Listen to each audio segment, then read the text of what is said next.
અત્યાર સુધીમાં 26 તારીખથી લઈને અત્યાર સુધીમાં સિવિલ હોસ્પિટલ હિંમતનગર ખાતે ચાંદીપુરા વાયરસ સસ્પેક્ટેડની અંદર 7 દર્દીઓ નોંધાયા હતા.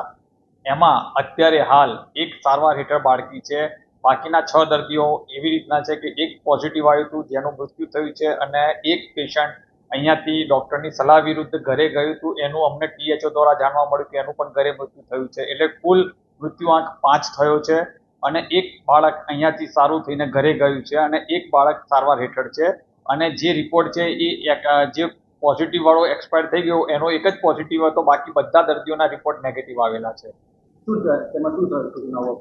કલેક્ટર સાહેબશ્રી સાથે વિડીયો કોન્ફરન્સ કલેક્ટર સાહેબશ્રીએ યોજેલી હતી. એ વખતે જરૂરી સૂચના આપી હતી કે દર્દીઓને કોઈ તકલીફ ના પડવી જોઈએ. કોઈ દવાઓ માટે કોઈ જરૂરિયાત હોય તાત્કાલિક જણાવશો અમને.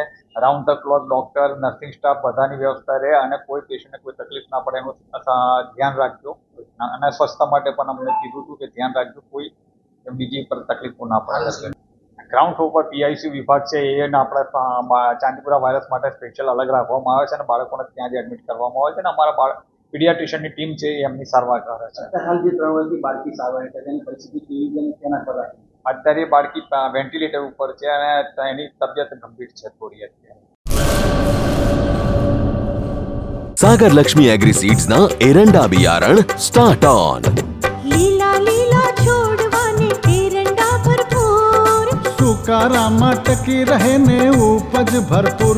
स्टार्ट ऑन एरंडा बियारण कॉस्मोस.